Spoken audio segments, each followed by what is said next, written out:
the need for people to physically meet will never end. Technology will never replace that. Because there is a touch of physical interaction, especially during business negotiations and such, because events basically are about that. It's true. Zippy has an app for the events ticketing, the pneumatic. The Eventmatic solution, it's online, so the demos we are going to run it online. The global stage is changing very fast.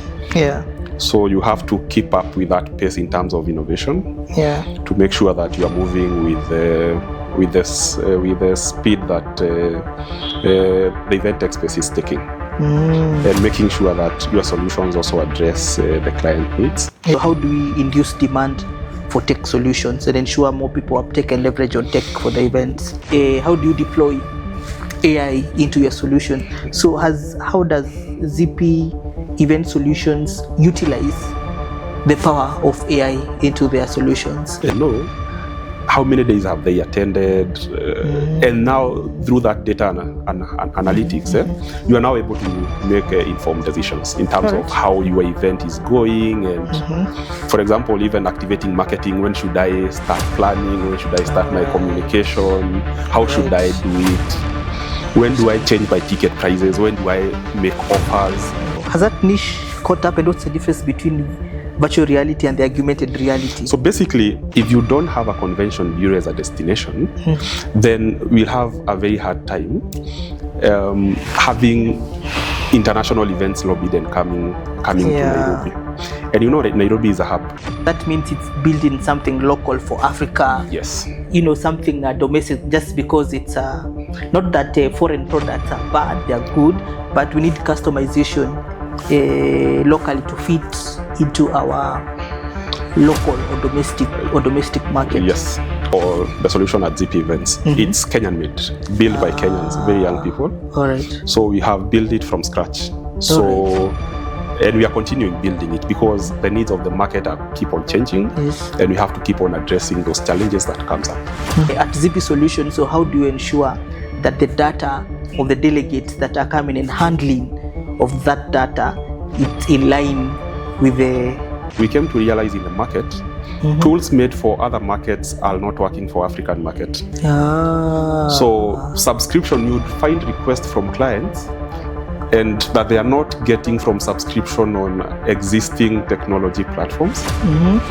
So that's why we had to build our own. And then we are able to integrate those small nitty-gritty concerns. But before we dig deeper and understand what Zippy Solutions do in the event industry, I need to understand who is Morris Kamweru.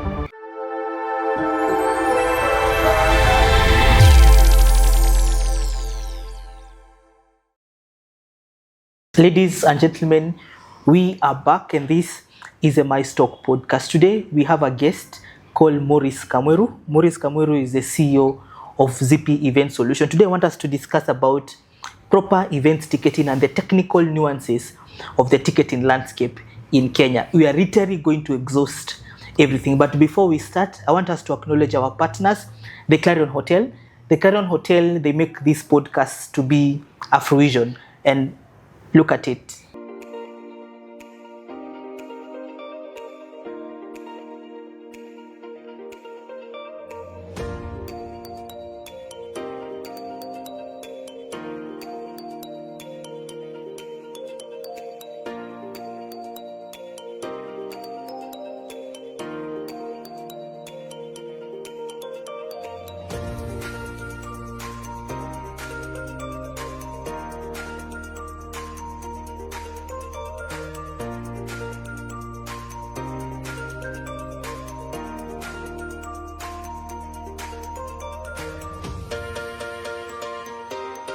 And we have another partner on board, the Africa My Summit. Africa My Summit being hosted by Zuri Event, by the phenomenal, indomitable Kezi Mokiri. For the fourth time, we are having the Africa My Summit in Nairobi, Kenya on September. Venues are going to be announced shortly. And the whole idea this time around, we are trying to pull investment in the African continent. What does it mean when you talk about investment in MICE? What this facilitation do we need? If we talk about investment gaps in the MICE industry, what exactly do we mean?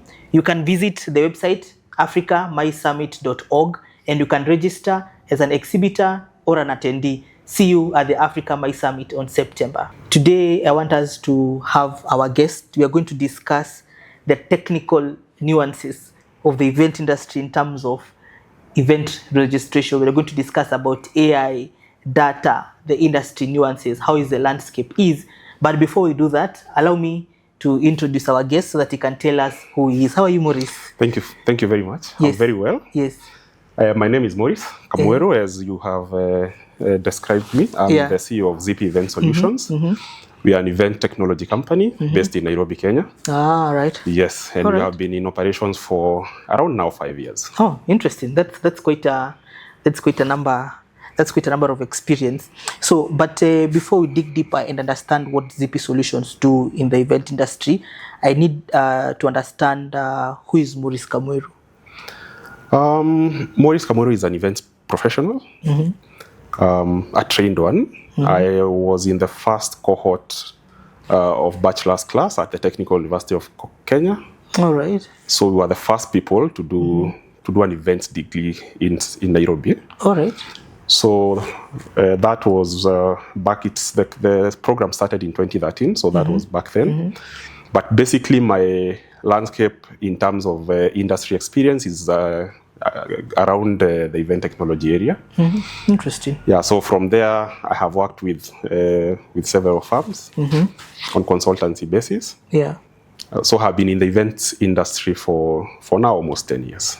All right, interesting. Yeah. So then where did the synergy? So you said you are one of the pioneers of events management program at the Technical University of Kenya. So will I be wrong if I say you're the first people in the country to do an undergraduate in Kenya? Yes, we are. All right, interesting. Yeah. So then where is the merge between the events management you did and the combination of tech? So where did tech meet events? So it started way back in 2015. So I was very interested in the tech space. All right. So when I was doing my final paper, I did it around event technology. And when I came out to practice, that is the area that I wanted to focus on. All right. Because I came to realize there is a lot of gap in terms of technology space and uptake of technology by event professionals. Yeah. So we had to fill that gap. So that is where the motivation came to be in the event technology space. Yes. All right, interesting. So when you talk about when you did your last thesis, so that was in regards to tech. Yes. Yeah. So what was the thesis about? It was about the role the event technology would play in terms of enhancing and easing the way events happen. Yeah. So what are some of the key findings on the thesis? There was very little to compare with in the local market in terms of when we are writing that paper. Right. So we had to check globally on aspects of technology that existed there. So one key thing that came in was on delegate management. So when I say delegate management means from the moment that person gets to their phone and decide they want to register on a certain conference, because majorly we are in the MICE space. Yes. So on that point, if it's creating an event website, coming down to, for people with existing website, it's having a registration widget there. Yeah. Then we have a checkout point where you can proceed to payment. So we do payment integrations. So for local, we do both M-Pesa and cards. All right.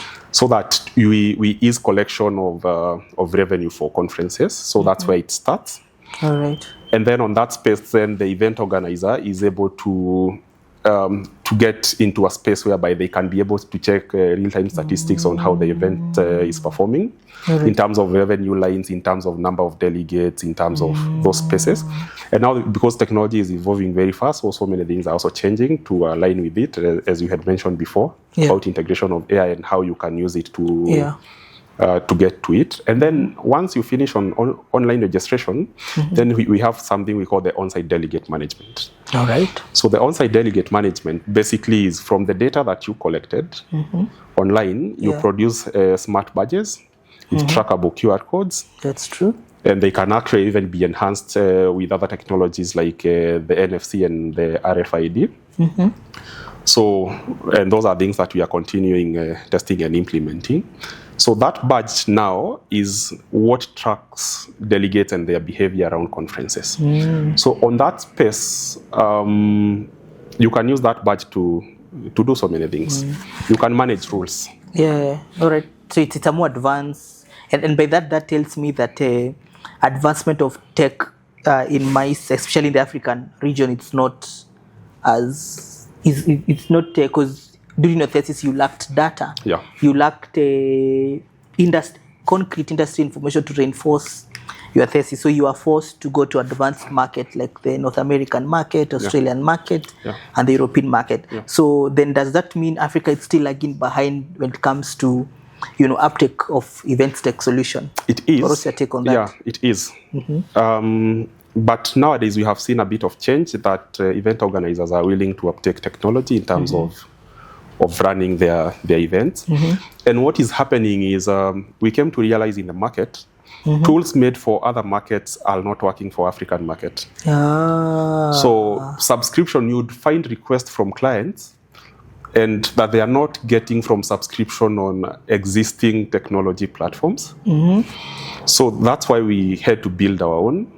And then we are able to integrate those small nitty-gritty concerns. Like, for example, I have not seen any international tech company in the event space that is able to manage meals and decide, sometimes events here, you might have like 2 sets of meals and you can say speakers and VIPs are going to have their meals on this side and other delegates on this side and maybe the event crew on another side.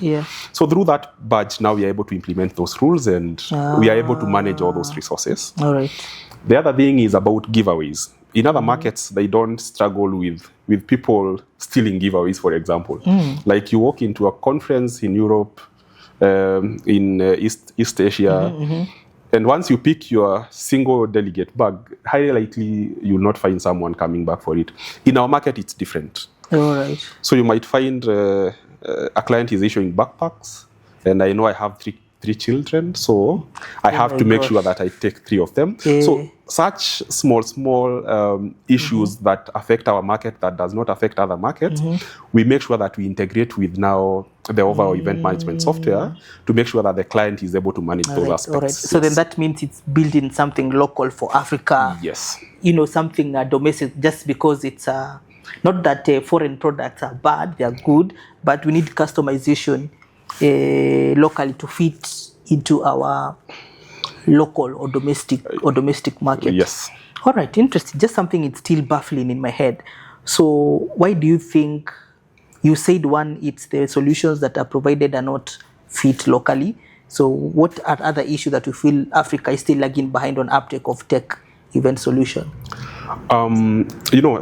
Event management is basically project management. Yes, actually, definitely, that's true. It's basically project management, but it's just that it has a very short shelf life, and if you don't do something today, you can't say that I can do that tomorrow. Yeah. So that's how the space is.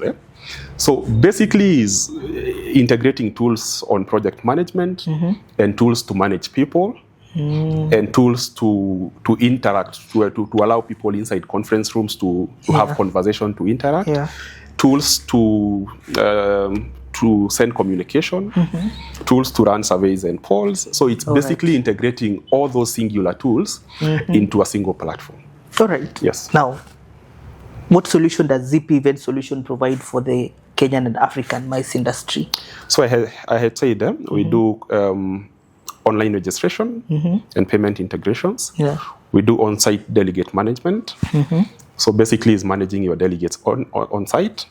So in that, we have different items in that singular space. Because events, in the MICE space, events are different. A conference structure and an exhibition structure is totally different. So one, we have a solution for self-check-in. So self-checking means once you register, you'll get a virtual badge on your email. All right. And then once you come at the counter, you just scan the QR code and then you automatically print. All right. The second thing is about attendee management. So if it's a multi-day conference, you are able to know how many people came on day 1, day 2, day 3. All right. The other thing is on session management. So if there are breakout sessions, you want to know who went to what session, what could be the thing. And on those sessions now, we can do integrations of surveys and polls, so that singular people who attend a singular session is, for example, imagine it's a sponsored session, can be able to get a specific poll for that particular session. Yeah. And then the client is able to collect data of people who attended their own sessions without having to have a visitor sign-off book or a card dropping kind of an experience at the door. All right. So basically is working around that data. And then we are able to send, because now we've already collected data, we are able to send conference communication to people, both on SMS, on email, on WhatsApp. So we are able to integrate communication. For example, if you want to make quick communication. And then after that, you may find someone who is coming to the conference on that particular day. For example, there are people who still admit people. Yeah. So you're able to capture their details on site, and you're still able to make them part of the database, and you're able to issue them badge if they work on site. Right. Sometimes it's a replacement. You may have a VIP who was supposed to come, and then they send someone else to represent them. So you're able to do those quick changes at the registration area. Yes. Actually, even what happened in such case, because I remember, though I won't mention the event, it was very chaotic. It was somewhere along Mombasa Road, and actually quite a number of delegates swapped their attendance. So napata, if it's Simon was supposed to come, Peter comes on behalf of Simon. So how do we manage that in such instances? And they had so many badges being printed. You know, there are some conferences you go, the lanyards, and they just aligning them in alphabetical order. Yes. They've already been pre-printed. Then you realize, so what's your name? Simon Peter. But no, we've not seen any. I was replacing Alice Juguna from XYZ company. So how do you manage that in that case? And it was chaotic actually on the line, so the queue was longer. So I advise my clients this way. I don't advocate for pre-printing of badges because I ask them a single question. What is easier between searching a name on a computer and searching a name on a stack of paper? Computer. Because you might say, your name is Simon Peter. Yes. But will I search at the S section or the P section? And maybe you have another that name. All right. So that's why it brings those chaos. So we ensure that we have all the database, and once we search your badge, we are just going to print it. And this one actually tells us, it gives us real-time data in terms of who has come. For example, I had 1,000 registrations in my conference. Yeah. So in the morning, for example, you want to do reconciliation with the hotel because you're planning for lunch. You don't know exactly what number of people you are going to tell the hotel to prepare for lunch, for example. Yeah. So at any given point, we actually, even in some events, we put the dashboard inside the secretariat room so that the people who are there, who are making decisions, are able to see how their numbers are moving. All right. So the same thing that comes, if you are replacing someone, you just come, the teller at the desk will come and place the replacement tag. Yeah. So that we disable that tag for the person that you are replacing, so that they don't get, a certain company doesn't gain access that they are now supposed to gain access, and then now we produce a badge for you. Yes. Correct. And when we have in our data, we'll be able to know there are how many replacements that have been done. All right. Yes. All right. Interesting. Yeah. So I just need to put you on the hot seat a little bit. Yeah. In our initial podcast, we were discussing about how Kenya is lagging behind, other African continents are moving. So the tech solutions you provide, so are they done locally, or it's a foreign software project that it's customized for the domestic market? So, and in regards to these tech solutions, Africa or Kenya, do we have our own rights or IP rights to the event solutions? So I'll talk about my solution. All right. Or the solution at Zippy Events. It's Kenyan made, built by Kenyans, very young people. All right. So we have built it from scratch. So And we are continuing building it because the needs of the market keep on changing, and we have to keep on addressing those challenges that comes up. So it's technologically it's built here, and there's a big pool of talent in this country. So you just need the right people to come together and create a solution for the market. That's true. Yes. Very interesting. So which means it's 100% purely Kenyan owned. Yeah. So let's switch a little bit to the data and protection, right? So we know Kenya, we have a Data Protection Act for 2019, so which was put into enactment by the former president, His Excellency Uhuru Muigai Kenyatta, and data became a whole huge stuff. So it brought to the formation of the Office of the Data Protection Commission at Zippy Solutions. So how do you ensure that the data of the delegates that are coming and handling of that data, it's in line with the Protection Act? The main thing, first of all, is first of all to make sure that your software is hosted in a secure place. All right. So where we are going to host our software has to be very, very secure, and we invest a lot of resources on that area. In terms of the security of even the system itself.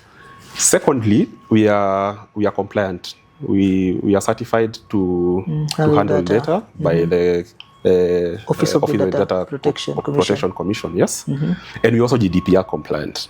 So before the regulations came, we were, because we wanted to create a product that can go globally. So the global data guidelines are under GDPR. So we have things like confidentiality in terms of how we handle our data with the client. So we even go sometimes a step further to sign NDAs to make sure that we are fully compliant and the client feels comfortable about their data.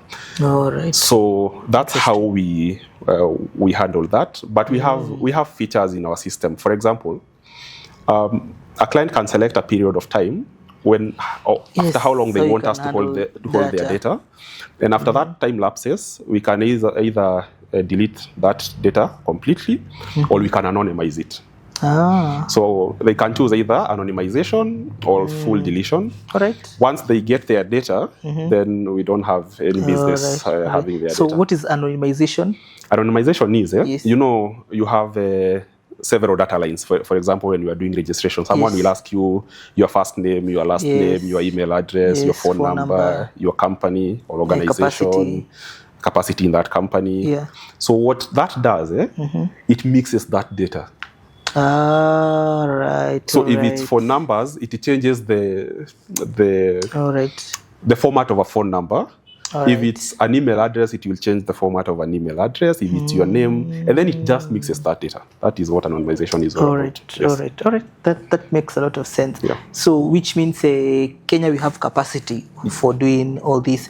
So and back still to the data, and during I think the previous statistics show that most of the data breaches come from the human error.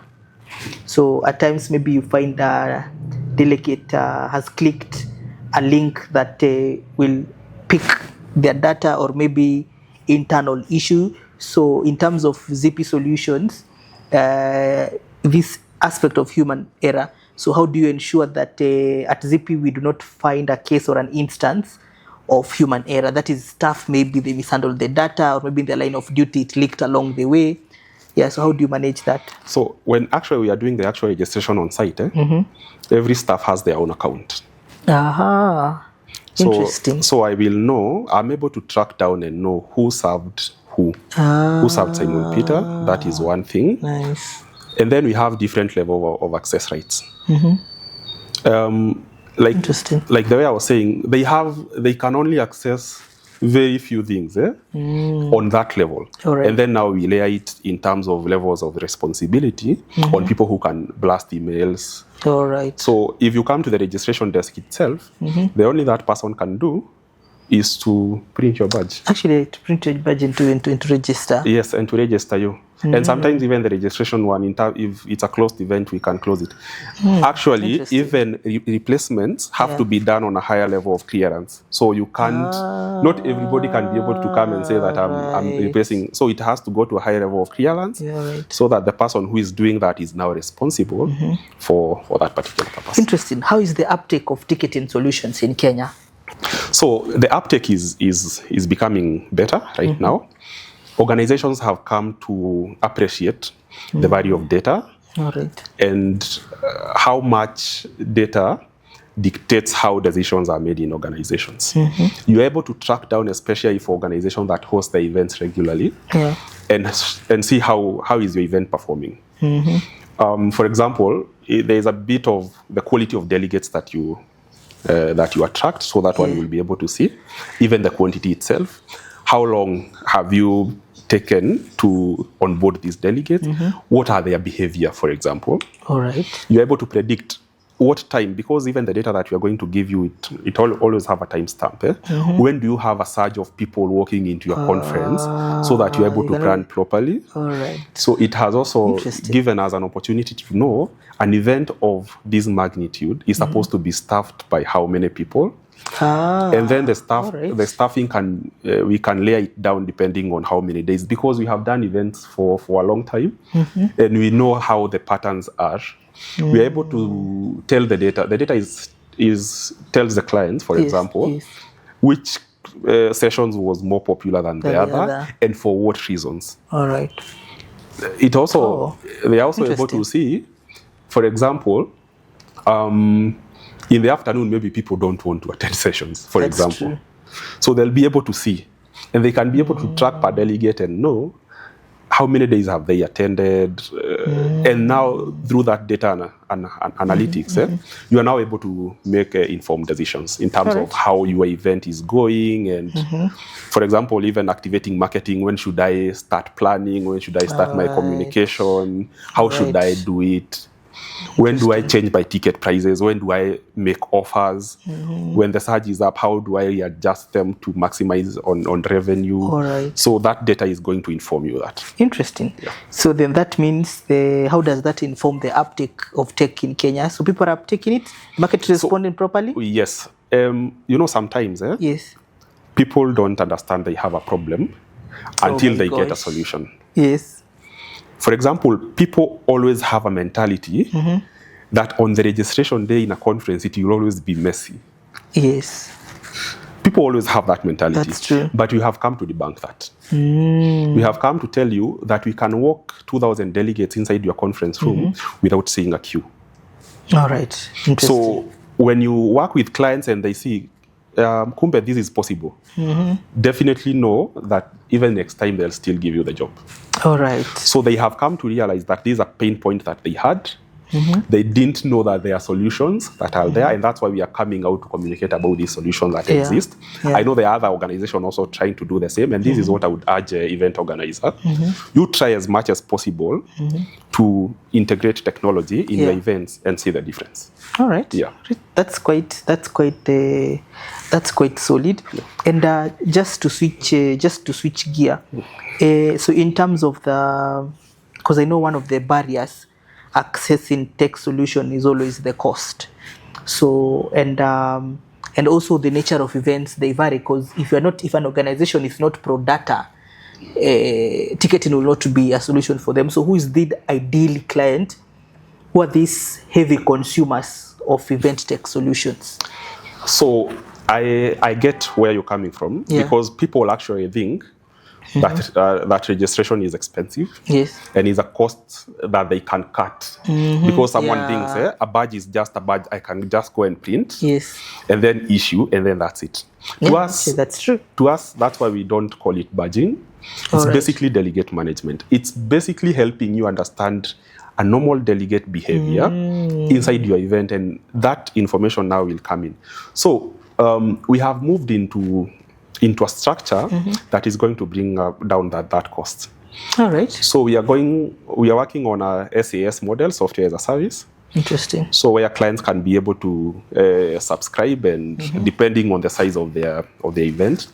And through that, because now the human issue will not be there. So they are able to even run the events even with 100 people, 200 people. They're able to do it themselves. Without you being there? Without me being there, yeah. Yes. All right. It's more like this online event registration platforms. Yes.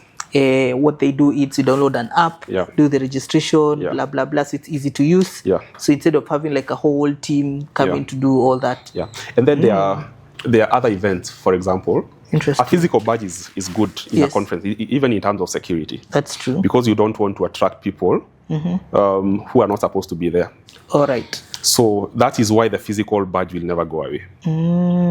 Whether you're hanging it on inside your pocket here or whether you're hanging it with a lanyard here. So that one for big conferences will never go away. But for small meetings and small events, that could not be very ideal. So that's why we've come with a solution where you can have an e-badge on your phone. All right. So all the other access levels that you are supposed to have with the other physical one, you have an e-badge on your phone, and then that works for crowds of 50, 100 people. So that's spanner in the works? Yes. No. Oh, it's already there? It's a solution that is there. Interesting. Yeah. All right. That's good stuff. I'm actually glad to hear that we have a local solution for that. So AI, I know this conversation is not complete without AI. And when you talk about AI, we're talking about, in fact, we're no longer talking about to use AI or not. We passed that. It's how do you deploy AI into your solution? So how does Zippy Event Solutions utilize the power of AI into their solutions? Yeah, that is a very good question. Yeah. We are not heading to the AI age. We are there, as you have put it. So it's not something that we can ignore. So the solutions that we are working on, for example, we have two solutions that we have. There's a solution called a matchmaking solution. All right. And there's another solution called a lead retrieval solution. A matchmaking solution, maybe I can explain to you, is basically an interactive kind of an app. Yeah. It's like Tinder, for example. If I go to a conference and I'm looking to meet a person of this status, how do I get them? How do I schedule a meeting with them? Yeah. So we are able to, once you fill in the form, once you complete your profile, we are able now to do matching, and that has to do with a lot of AI. The more matches that you select and request for meeting, the AI is also able to know what other people they can propose to you inside that conference. So imagine you're in a conference of 3,000, 5,000 people, and you are looking at guys in the mice technology sector, for example. Going through a database of those people, 3,000, it's becoming very difficult. And nowadays, people are actually even creating their own schedules in events. So you have a whole event program, but you say, I will attend the morning session. Then in the afternoon, I don't want to attend any session, or I'll attend a breakout session maybe later in the evening. In between there, I have created time like 2 hours for scheduled B2B meetings. All right. So for those scheduling, I'm able to request for a meeting from you. You are able to accept it. It's able to come to your Google or Apple Calendar on your phone. So you're able to create your own schedule through that. The second one is on a lead retrieval kind of a solution. This one works for exhibition most of the time. Expose, So if you have 100 exhibitors, for example, in a room, and you know exhibitions, most of the time they are open to the public, most of them, especially what we see in the Kenyan market. So people come. So the on-site registration solution works because you can be able to register people on the go. So even if people just walk in, they're able to do that. Or they're able to get a QR code there. They can be able to scan their QR code. They can do the self-registration kind of a thing. True. So that arrangement is there. So when they visit the exhibition booths, the exhibitor want to know who has come to their booths. So what do exhibitors do? They'll come with a ball and they'll tell you can drop your card there, or you have a visitor book where you can write your details there. Now imagine transferring that physical data into a digital platform, so that they're able to integrate it with their CRM software. So the lead retrieval apps help the exhibitor, the same QR code that we print, they're able to scan and have that data on their database. Yeah, because I'm looking at it in terms of, for example, the Magical Travel Expo. It's set for October. In the last year, the KTB got a target of around, it was past 4,000, so their target was around 5,000. And I'm looking at it in terms of if 1,000 people plus came through your exhibition. Yes, that would be a lot of business cards. Yeah. Those are a lot of business cards.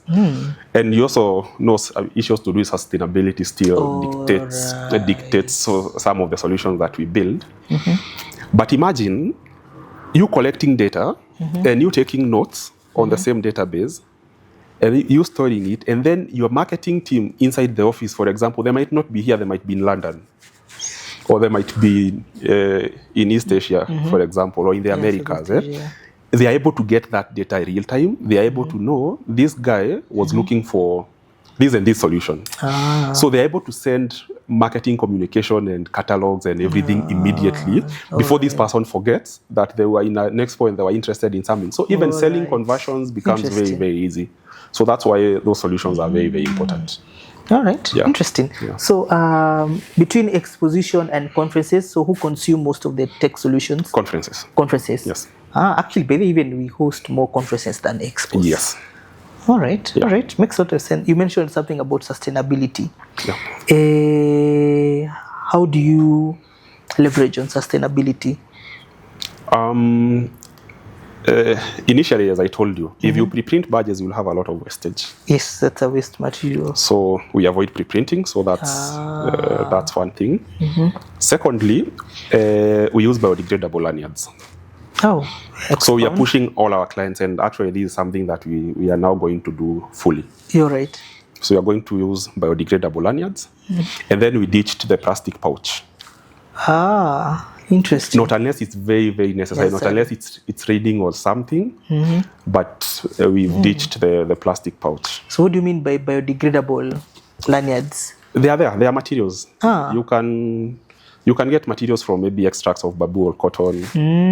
So we get those biodegradable materials, and then comfortably you're able to brand your lanyard and. All right. Yeah. So it's not the conventional nylon we are used to, and the how do you call them? You have the nylon, the plastics, and some polyester. Yeah. Sometimes the client will choose that, but we try to encourage, especially our clients, not to use. Of course, they'll use it because of cost issues. Yes. To become cheaper. Yeah. So also it's the moving of making these sustainable materials also very affordable. Yeah. Yeah. All right. That actually makes a. And we even have. I will show you maybe when I come with it next time. Yeah. We have things that are called plantable badges. Plantable badges. Oh, that's news. What are plantable badges? It's a badge that when you leave the conference, you can just go and plant it in your garden. Yes. I've seen that especially with the tribe hotels. Yeah. And Akina Abis. Yes. So it's a pen. Yes. Then that pen on top it has a seed. Yes. So once that pen you're done, you can actually throw it in their garden. Then something is going to. Something is going to. To sprout out of that. Yeah. So that is where the world is. So we have to catch up. Yeah. Allow me to ask like a typical Kenyan. Morris ticket in Ikonado.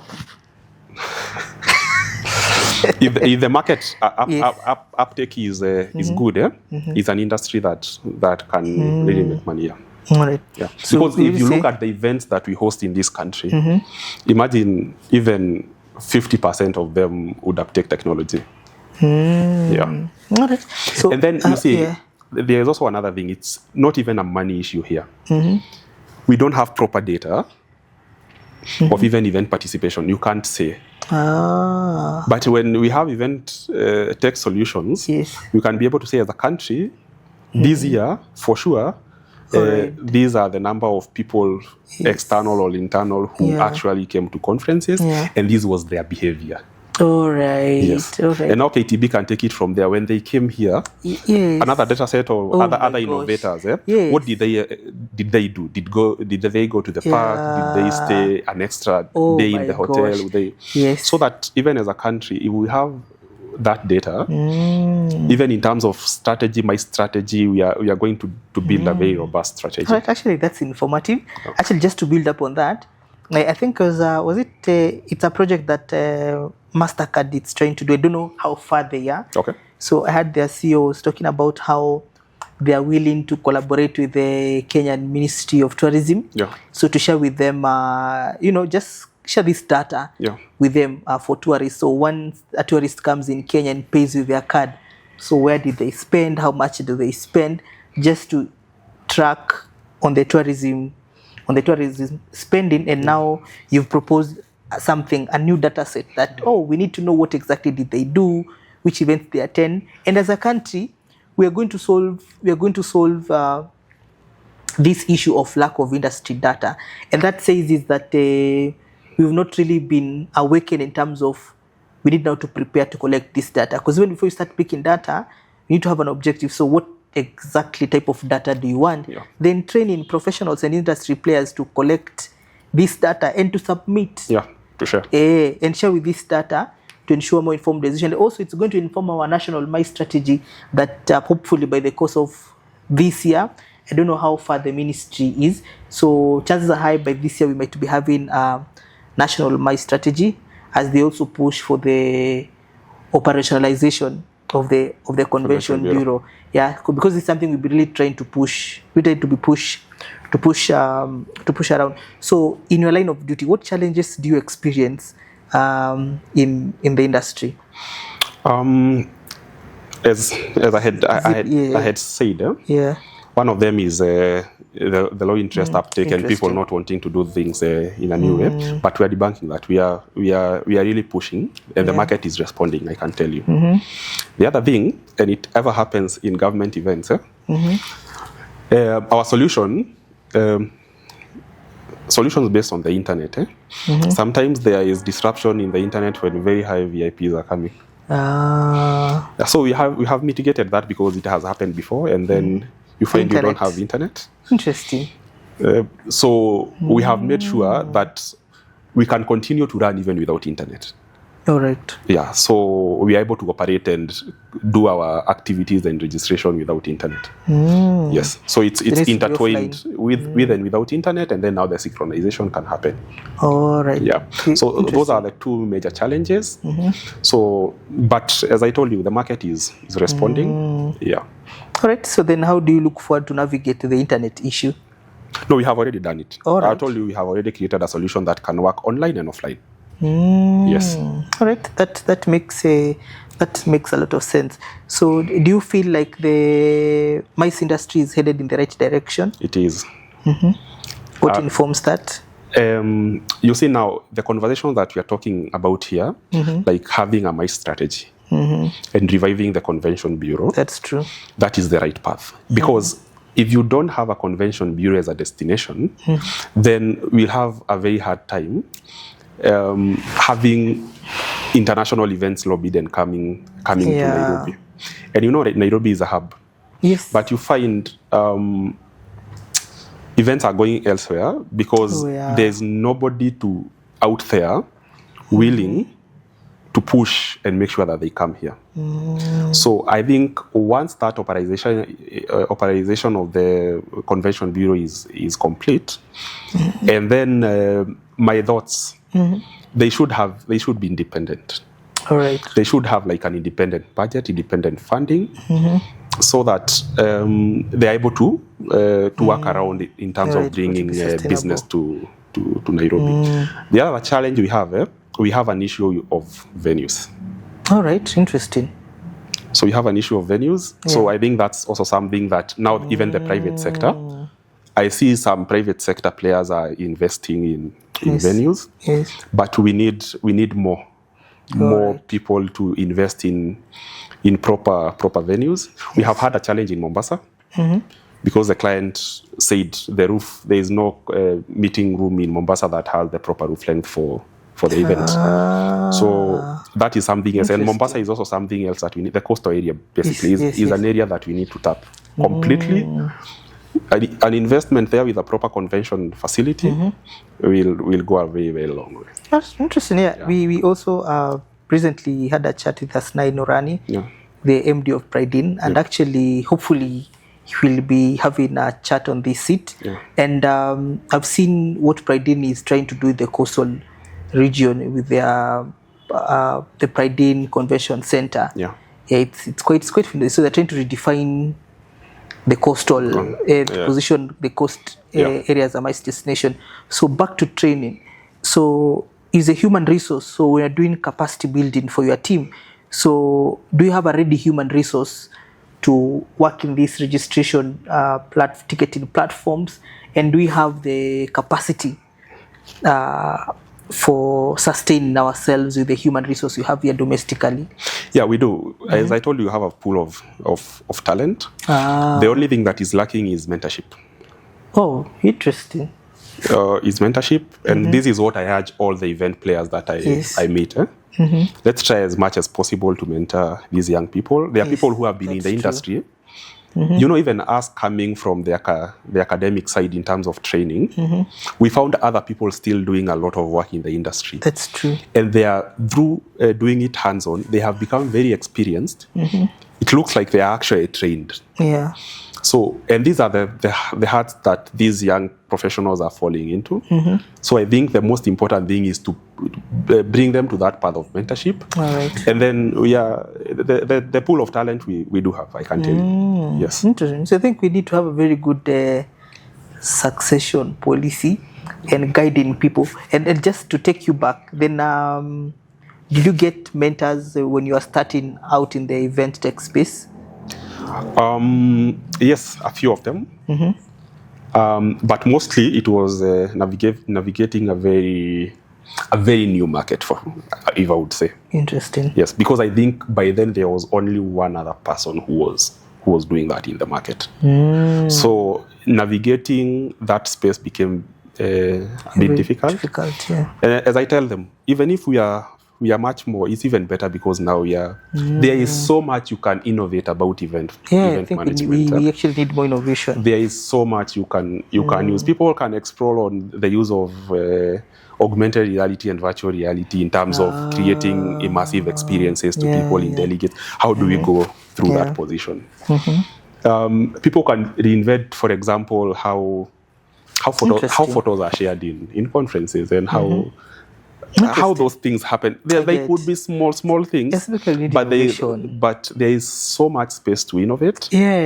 So much space to innovate. And now, as I said, if we look into now the African market, because for us, we work in Kenya, have done projects in Tanzania, done projects in Rwanda and Uganda. So regionally, yeah. And you also find there are a bit of differences in each and every country. Yeah, each market is different. But basically, the core need of the market is the same. And so, even expansion-wise, we don't limit yourself to the local market, to the local market, the Kenyan market. Even the East African market is really coming fast. And you know, technology is something that can be consumed anywhere. Yeah, that's true. Yeah, we want to become people who can be able to export our technology to even markets in Middle East, Asia, and those other markets. So you mentioned something about virtual reality and augmented reality. Yes. So has that niche caught up, and what's the difference between virtual reality and the augmented reality? So basically, it's about creating experiences. For example, I'll tell you, in an expo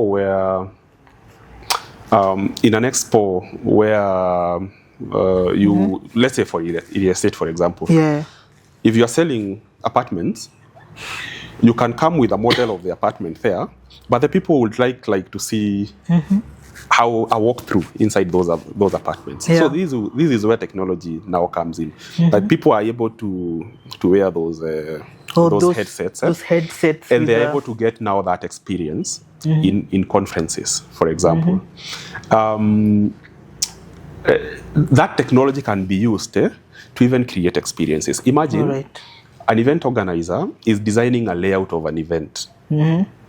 and they want to communicate or to send this layout and create the experiences to the client before the event happens. So those are technology can be used by event organizers to create virtual immersive designs of conferences and other events, even social events for the people who do things like concert and such. So that even when you are creating concepts now, you are able to you're able to create like a near real experience. So then how can we bring the element of VR into the, how do we bring the element of VR into a conference? How do we utilize VR in the conference? It's basically, so what touch points? You know, this is technology that can be used by people who are interested, for example, partners and sponsors. Yeah. Because the moment they give you their money, they want to create, they want market, they're actually looking for market. Yes. The easier way to say it.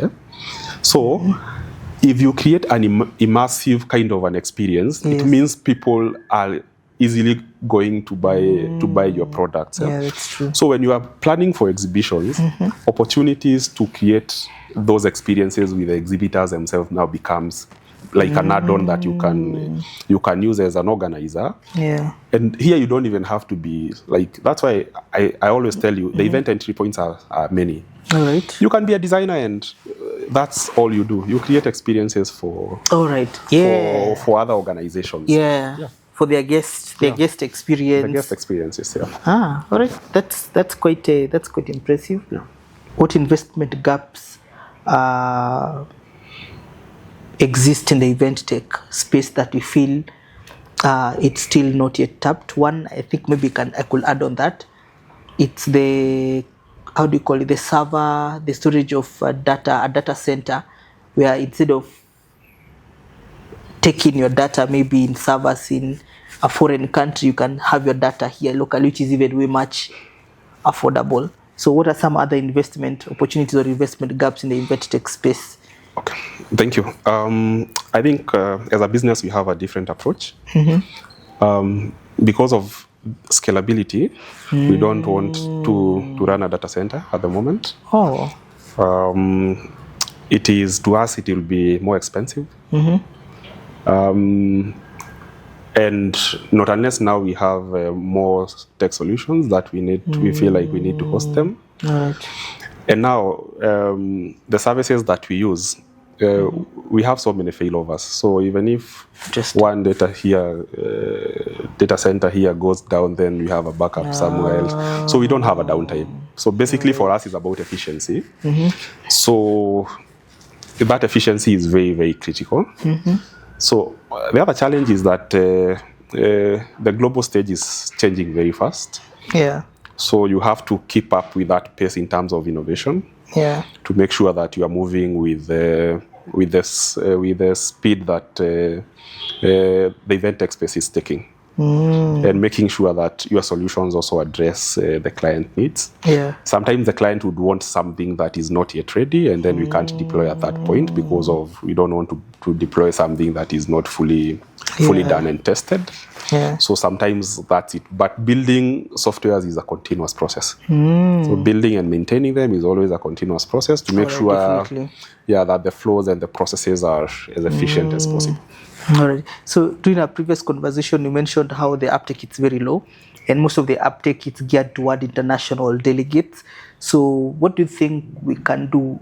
Do we need like an incentive to ensure that the local events, the uptake tech? So how do we induce demand for tech solutions and ensure more people uptake and leverage on tech for the events? So what happens, not that they don't uptake completely, it's just that it's a bit fragmented. Oh, right. So for example, if it's a paid event, of course, someone will have to go maybe to a ticketing company, or they'll have to build a website. So there is a bit of it that is happening. It's just that the processes are fragmented. So what we have come to do is to integrate the processes. Right. Is to make sure if you can collect abstract, you can collect on the same platform. If people are submitting abstract, same platform. Yeah. If you are collecting payments, same platform. If you are managing your delegates, on the same platform. If you are running polls and surveys, same platform. If you are running push notification and email communication, same. if you are doing marketing in terms of event sales, same platform. And then now we can now go to the other stage of integration. For example, organizations who already have existing CRM services, you are able to integrate that data directly to your CRM services. That's true. Yeah. All right. Interesting. So when it comes now to the industry associations, industry engagement, community and forums. So are you a member of any association? Not one locally or globally? Not one locally, but I'm considering one. There's one that I see has proper structures. Yeah. And let me say this. The value of associations is not just people coming together to champion a singular cause. Yeah. It's about even continuous development of its members. An association should be able to create guidelines in terms of even training for short courses, capacity building for its members. Yeah. When things are changing globally, they are able to come together and make sure that the members around are in tabs with what is happening out there. So that continuous career development or enhancement. So there is one that I saw that is going to do that, and we are going to be members very soon. Those are things that we are considering. But basically, globally, I'm a member of Meeting Planners International. That's MPI? MPI. All right. And PCMA. Yes. So PCMA, it's professional. I'll need to check the full one, but it's an association of event managers also. Because the one I'm looking at, it's just on top of my head, APCI or something, but this is more of expose something. Does it have a blue or white logo or something? It's a blue one. Yeah, it's a blue one. Yeah, yes, I think I've seen it somewhere. Yeah. So what value would you say that you've gotten since you joined associations? So what value? No, there is a lot of content and trainings that happen online. So and then MPIs give me an opportunity to learn. So there's only one chapter in Africa, so the African chapter. So if you go to the Americas, they have chapters across different regions. Actually, different states in America. They also have different chapters in the European market. So Africa only has one African chapter, but there is a lot of peer learning from other people in other markets. So that gives me a global perspective of the industry. When the industry are changing, for example, even simple things that look simple like contract negotiations. So you'll find how other markets are very strict with such things, and then you learn from them. So because continually, you also need to continue learning. All right. Yeah. All right. So that's something. So indeed, you can tell there is value. There is into getting access to the associations. Yeah. All right. Makes a lot of sense. Yeah. So when it comes to marketing and communications for Zippy, I know Zippy is huge. Actually, it comes to the social media landscape. So what are some of the strategies that you leverage on when you are pushing closer event tech solutions to potential clients? Yeah, we do social media. But we also do direct communication with the clients themselves. In person. And the most important thing, first of all, is to run people into a demo of our solution. Because sometimes people, as I told you before, people might not know they have a problem until they experience it. So we run a lot of demos online, physically online, for the local market, depending on the flexibility of the clients. Yeah. So that we are able to tell them this is a solution, and then we send out when we do updates and when we are changing a few things. Yeah. So that's what we run mostly. Yeah. Actually, speaking of demos, by the way, so Zippy has an app for the events ticketing, the pneumatic. The Eventmatic solution, it's online. So the demos, we are going to run it online. Yes. So someone can go to Play Store. No, it's not on Play Store. It's not on a mobile application. Yes. It's on a web app. Yes. So can someone do from the comfort of their home, trying to go through it, just to get a look at the initially, before we you get the rights to access the platform, we have to run to a demo through a technical or a salesperson from our side. Then access can only be given to people who have already uptaken it.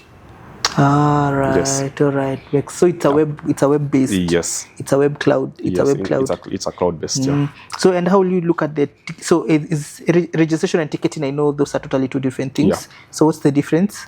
Mostly, they are not too different per se, but I think it's how the market consumes. Most of the ticketing happens for social events, for short-term kind of an event where you just need to collect a few details, for example. But when you come to registration, for example, you have to build like a personal profile so that when you are doing matchmaking, now the AI is able to know your areas of interest, the people to suggest to you. So it's a bit broader than ticketing. But all of them have a payment aspect to it. So the final, when you are checking out now, you have the payment aspect in it. So they are not very different, basically. Yes. All right. So I think registration is more depth. It's more detailed. Deeper. Yes, it's more detailed. And it's pro-mice. It's pro-business. Yes. And the registration is just like, especially social events. If you have a concert, yes, a movie, something you're going to watch, you just need to get the name. Yeah. Just basic details, payment confirmation, get access and go and enjoy your stuff. Yeah. There's something that we did there, I think during COVID, in terms of that registration thing.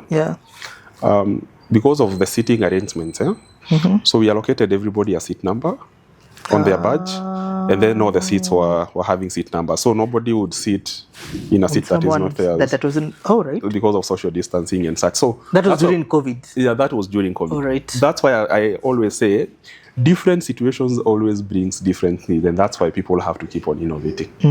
Yes. Actually, we need to have a lot of solutions when it comes to talking about innovation in this as we wind down. So we need to talk about sustainability. Yeah. So how does Zippy incorporate? We asked that. Imepita. What was sustainability? Nikakumbuka tulimention. Yeah, we had talked about that. You said all that. Actually, no, we are finishing. Yeah. So how is the Kenyan event industry like? So as you wind down, so what's your snapshot? What's the take for the industry? So I think the future is the future for the event industry is very promising. And we have seen this before, and I have actually mentioned this before in other platforms, that even when COVID came, people thought that events are done because we are the first industry which was affected. But as I tell people, the need for people to physically meet will never end. Technology will never replace that. Because there is a touch of physical interaction, especially during business negotiations and such, because events basically are about that. It's true. That you cannot be replaced by something virtual. So people will continue to meet. So the industry will continue to thrive. And as we are seeing right now, even the normal tourism market have peaked. Yeah. Have peaked. The hotel booking are now looking good. So it's about the industry players supported by the government to make sure that by 2030 we double the numbers of the business travelers who comes to Kenya. Yeah, that's true. And that one will be done by proper venues, proper facilitation, enabling environment, setting up of that my strategy, and making sure that the convention bureau is functional and independent. That's true. Then once we get our strategy right, then we'll be good to go. Yes. And then making easier for people to travel here. Yeah. If we get people that's true. Have a bit of ease in terms of visa processing and such things, then we are going to attract people here. Those are some of the entry barriers that you were talking about. So where do we see Zippy in the next 5, 7, 10 years or so, and what's the future of event tech? We want to be the leading event technology company in Africa. A minute. Hizo leo kuna nini leo bwana? They're polluting noise bwana. Yeah. So come back. So where do you see the next? So first of all, we are moving towards becoming the biggest event technology company in Africa, but more so, not even in terms of size, even in terms of solution offering. Interesting. So we want to be very comprehensive in terms of being a one-stop shop for an end-to-end kind of an event management software. Yeah. So that we are able to enable event organizers across Africa to run their events with a lot of ease and to analyze their data and communicate to them how much investment they need to put on certain projects that they run, especially the project that they run annually or biannually. All right. Yeah. All right. So what does growth for Zippy Event Solution mean to you? Growth means employment for the young people who are coming into the industry. Yeah, so if the space is bigger, then opportunities will offer themselves. All right. And then we also want to put Kenya in the map in terms of Kenyans are known to be very, very innovative. So we want also to be the market leader in that innovative space in the MICE industry. Yeah. All right. Interesting. So I think that makes a lot of sense. Yeah. And will you be coming to the Africa MICE Summit scheduled for September? Yeah, that is by Zuri. Yes. Yeah, we are talking to them. Yes. And we are going to be partners in that event. All right. Thank you so much. So what is the expectation for the MICE Summit? I know this year's theme, we are focusing on trade and investment. Yes. So what does trade and investment mean to you in regards to MICE? I think if you look at MICE in general, especially in Africa, and I'm quite happy because Kezi Mukiri is the person spearheading this, and she has a lot of experience. All right. And it's experience across different markets. All right. So I expect that integration of trade and investment, as you know, the ratification of the African Free Continental Trade Area doesn't mean that we are only trading in goods. All right. It's also trade in services. Interesting. And enhancing capacity building in the events or the MICE space for facilitation of trade. For example, exhibitions are called trade shows, for example. That's true. So if we have companies from other countries in Africa who want to sell their goods here in Kenya, or Kenyan companies want to travel outside here, so the opportunity in MICE in terms of organizing these meetings, organizing these road shows, trade shows. So that means the more we open our borders, the more even the service industry and the MICE industry will open up. Yes. All right. Interesting. So I think looks like the future of MICE, it's very solid. Yes. And we look forward to more investment to the space. So to me, what trade and investment looks like, to me, perspective of MICE, we need more venues in the country, we need more investment to the venue space, and we need more business events to take place in the country, which act as a business catalyst. And by that I mean focusing on 3 areas: agriculture, healthcare, and technology. So we need to have more trade missions. Yes. So, and if people have more trade missions, that in itself, it's an event that people are going to host here. Yeah. Anyway, so thank you, Morris, for your time. Thank you very much for having me. I want you to also have a parting shot to our guests and viewers. So what are you going to tell them? Greetings again. This is what I want to say as we finish up. Yeah. That the MICE industry is very broad. And even where we are as a country, we can only hope for a better and a bigger MICE space so that we get back to the position that we are as a country as one of the market leaders in the MICE industry. Thank you very much. Yeah. Thank you so much, Morris, for gracing our podcast. Thank you. So we look forward to have more future engagements and conversations. Thank you. Yeah, tutapatana kwa ground. Thank you for having me. Thank you so much. Thank you. It doesn't get better than this, and this is a MICE Talk podcast.